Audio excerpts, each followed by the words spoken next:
फिलहाल खबरों में आगे बढ़ते हैं और बात करते हैं शराब की होम डिलीवरी की। अभी तक आपने देखा और सुना होगा कि शराबियों को शराब दुकानों पर मिलती है, लेकिन क्या आपने कहीं देखा है, सुना है कि सरकार अब शराब की होम डिलीवरी करवा रही? नहीं देखा तो हमारे साथ सीधे उत्तराखंड चलिए, जहां आजकल शराबियों की मौज है, क्योंकि उन्हें घर बैठे शराब मिल रही है।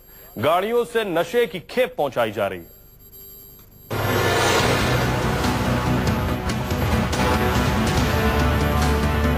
घर के दरवाजे पर नशे की खेप लेकर गाड़ी पहुंची, शराब बेची जा रही है, खरीदी जा रही है। शराबी खुश हैं, सरकार की बड़ी अच्छी पहल है भाई।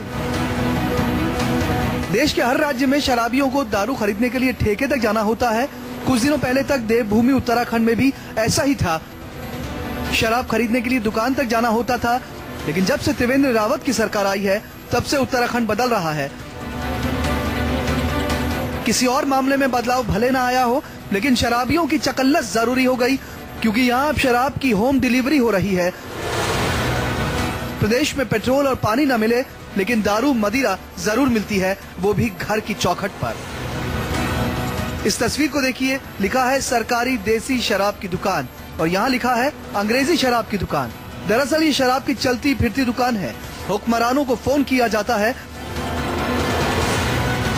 पर पहाड़ में पानी नहीं पहुंचता, लेकिन शराब पहुंचाने के लिए गाड़ियां कसवा दी गई हैं। दो तस्वीर देख लीजिए, एक तरफ उत्तराखंड के लोग शराबियों और शराब की दुकानों के खिलाफ हल्ला बोल रहे हैं, सरकार और शराब माफियाओं के खिलाफ मुर्दाबाद के नारे लगा रहे हैं, लेकिन सरकार को इससे कोई फर्क नहीं पड़ता। उसे पैसे चाहिए, तरीका कुछ भी हो। यही वजह है कि अब गाड़ियों के जरिए शराब सप्लाई की जा रही है।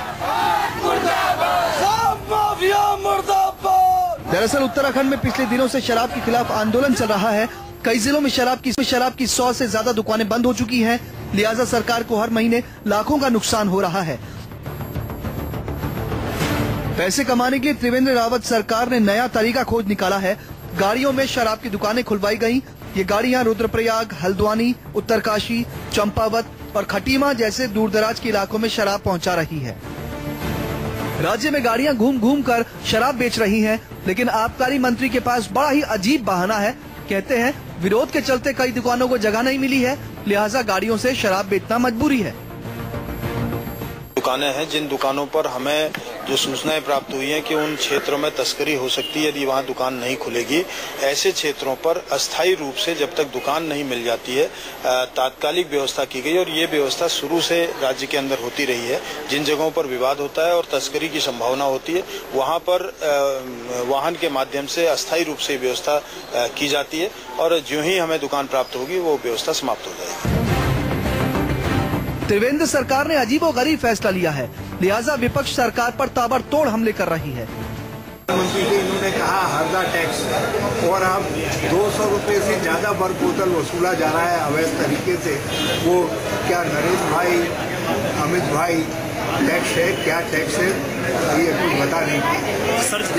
जिस डेनिस की बात करते थे, अब वो डेनिस सब भाजपा वालों के वहाँ डेनिम के तौर पर जो है पूजा जा रहा है। एक तरफ सरकार गाड़ियों से शराब बेच रही है, तो दूसरी तरफ आबकारी मंत्री प्रकाश पंत का कहना है कि धीरे धीरे राज्य को शराब से मुक्त कर दिया जाएगा।